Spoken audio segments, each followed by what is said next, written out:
The plug-in hybrid is an attractive choice for drivers who want the EV experience with the added security of a gasoline engine. Now, most of them deliver somewhere between 20 and 40 miles of electric range, but this all-new GLE 450e has been giving me over 60 miles this week, which is mighty impressive. The rest of the vehicle, less so. With 6 core SUV models ranging in price from $39,000 to $170,000, including gas, mild hybrid, plug-in hybrid, and all-electric variants, in front-wheel, rear-wheel, all-wheel, and four-wheel drive configurations, Mercedes-Benz has a sport utility for every affluent shopper.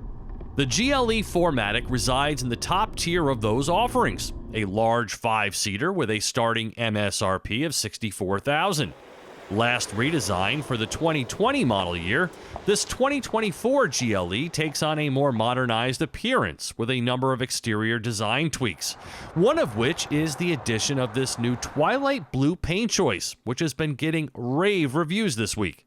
Inside, the steering wheel incorporates the newer, but not necessarily better, touch controls, and the feature-laden second-generation MBUX infotainment system with wireless phone projection.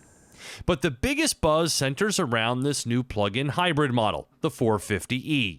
Price-wise, it's sandwiched right in the middle of the 4 non-AMG trims at $70,000, and to entice you into the electrified world, its starting MSRP is identical to the regular GLE 450 without a plug. Starting with a 2-liter turbo, assisted by and sometimes solely driven by a battery-fed electric motor, this powertrain produces a combined 381 horsepower and 479 pound-feet of torque, numbers that look more impressive than they actually feel. Generally speaking, plug-in hybrids can't be fast-charged outside of the Mitsubishi Outlander, but now this one can as well. I'm not exactly sure why it would be necessary, but it can be accomplished in about 20 minutes. But of course, home charging is the most cost-effective solution. The all-electric range of the 450e is rated at 48 miles, but in these late summer conditions, my number is ballooning to over 60 miles.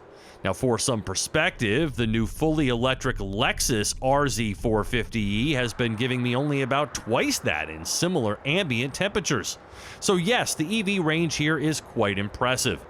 Home charging a modest-sized battery such as this takes less than 3 hours when plugged into a level 2 charger. Don't want to bother with a charger install? Well, then plug it into a standard household outlet and get the job done overnight. I have to admit, I was not expecting this GLE to check in at over $90,000, even though it is the pinnacle trim with a boatload of options. And there is certainly no shortage of comfort and convenience features in here. You've got heated and cooled cup holders, you've got a fragrance system, massaging seats, and a navigation system that integrates a live video feed. It's all here, and in general, everybody will be very comfortable, with the exception of the fact that this one rides on some really wide rear tires. It only has steel springs, and then you've got the added weight from that battery. So the ride here is just too firm for my taste, and it's not particularly adept at back road handling. It also lacks that gusto you would expect from an electrically assisted powertrain, and that's particularly glaring when driving around in electric mode. And then inside the cabin here, I am missing the newer MBUX portrait-style infotainment screen, because this one here is partially obscured by the right portion of the steering wheel. It's also kind of a long reach, so it makes all of the ergonomics here just less appealing. And then, unless I'm missing it, I cannot find a way in here to actually schedule electric car charging. With a 0 to 60 time of 5.8 seconds, the 450e is by no means lackadaisical, yet it is the slowest GLE trim outside of the base model. Once the battery runs out of the necessary charge to propel the GLE by itself, the 4-cylinder and 9-speed auto join the party to provide 460 miles of total driving range. The GLE 450e is rated at 24 mpg on premium during normal hybrid operation. Various drive modes are included, even an off-road setting with all kinds of trail displays and a transparent hood view. Pretty neat. But with these optional running boards and sport truck tires, I certainly wouldn't push it. Also, these things get in the way more than assist anyhow, so I'd leave them off. This one also has a trailer hitch providing 7,700 pounds of towing capacity. The Airmatic suspension is optional, by the way, and I'd recommend it. The selective damping shocks here don't do enough to isolate the body. These super wide Pirelli Scorpions do their best to fight the physics of motion, but at 5,754 pounds, this one feels heavy. But the cabin is up to the challenge of this tester's $91,000 price tag.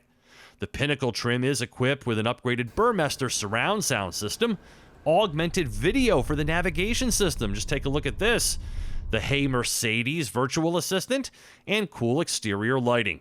This GLE also goes all in with the sportier AMG line styling, all of the driver assistance features, except the one you really want, which is hands-free driving, and a slew of standalone options like soft closed doors, heated rear seats, a dash cam recorder, quad zone climate control, a pano roof, and power folding seats.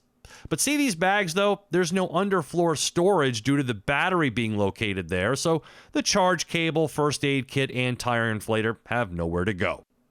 Built in Alabama and potentially qualifying for a federal tax credit based on a number of variables, including whether you buy or lease and MSRP limitations, the new plug-in GLE certainly has the legs, but comes up short in some other tangible ways, especially when factoring in the big dollars. For TestDriveNow.com, I'm Steve Hammis.